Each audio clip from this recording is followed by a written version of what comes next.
J'ai des collègues qui, aujourd'hui, en fait, ont qu'une seule envie, c'est de quitter le terrain et d'aller dans un bureau et faire de la paperasse. Aujourd'hui, la police et les policiers français souffrent du syndrome de la citadelle assiégée.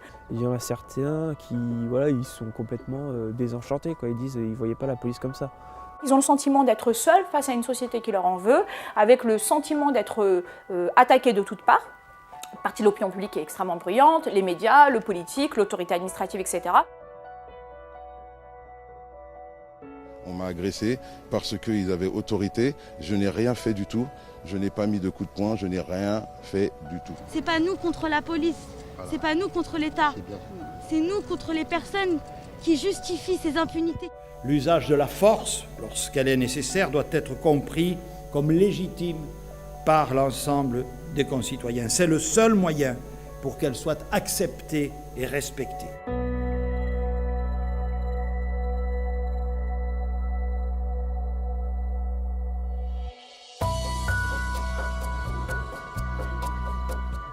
Le lien avec la population, elle est, on va dire, médiocre, on va dire, en ce moment, même s'il y a une certaine population, une partie de la population qui nous soutient.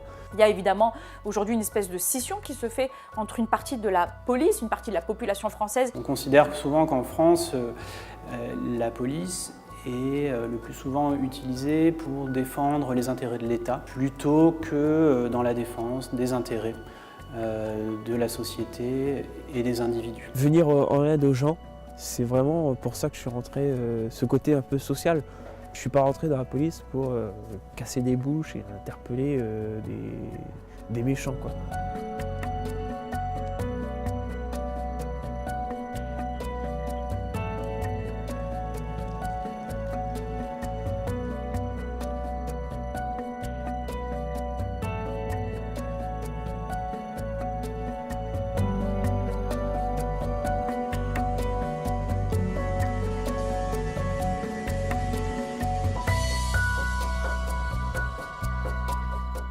Dire qu'il n'y a pas de racisme dans la police, c'est mentir. Il y en a. La police française est très mal équipée pour tenter d'atténuer, de résorber les manifestations de racisme dans ses rangs. Il y a une vraie déconnexion en fait, opérationnelle et je dirais même idéologique de l'administration sur ces sujets-là. C'est une minorité de collègues qui est raciste. Malheureusement, en école de police, on ne peut pas le déceler. Il n'y a pas un critère au concours êtes-vous raciste? Non. Il semble que les policiers en fait, ne sont que le bout d'une chaîne où finalement on les a posés dans des quartiers où on a ghettoisé des ethnies.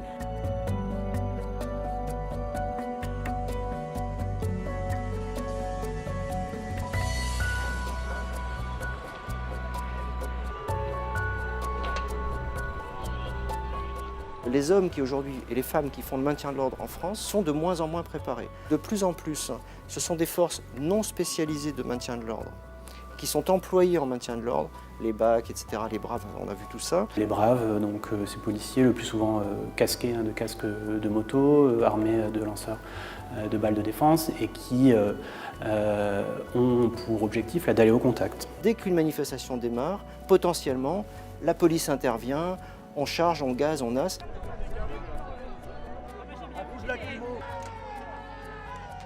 En réalité, l'usage de la force, il est proportionné en fait à l'actualité violente sur la voie publique. On tourne le dos à ce qui se fait ailleurs en Europe.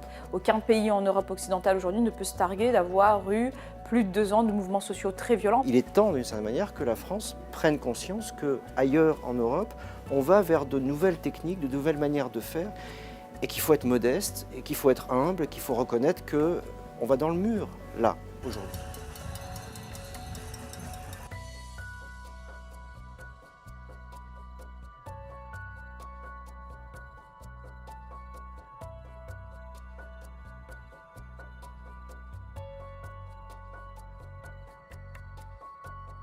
C'est une source d'angoisse parce que sur l'intervention, on peut se dire « Ah, on est filmé », ne serait-ce qu'un geste mal placé. Ça peut être mal interprété parce que voilà, ça va être coupé, ils vont pouvoir aujourd'hui, tout le monde a accès à des montages. Le fait que tout un chacun puisse désormais filmer les interventions de police avec un téléphone portable, la présence de journalistes dits indépendants en première ligne dans les mouvements sociaux, tout ça finalement a contribué à casser l'opacité dans laquelle se déroulait avant cela violence, faits de racisme policier. Ils circulent, ils sont soumis au regard de tous. On a aussi des surmédiatisations, des hystérisations nationales sur des faits divers qui deviennent des questions nationales avec des redondances et des effets loupes constants. On se sent épié tout le temps, même si on fait du bon travail.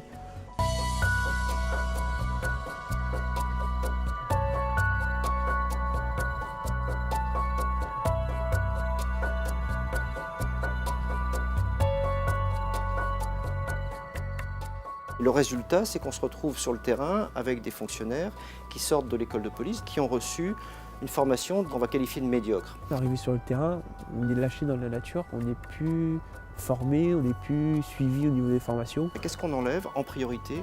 Tout ce qui renvoie à la déontologie, tout ce qui renvoie au comportement. On n'apprend pas aux policiers à se placer dans la société française et à être un acteur prépondérant de cette société. Il y a de moins en moins de moyens pour recruter, pour former donc dans la formation initiale et la formation continue. Moi j'attends que ce soit en continu en fait, qu'il n'y ait pas juste 8 mois, vous êtes libre et débrouillez-vous après.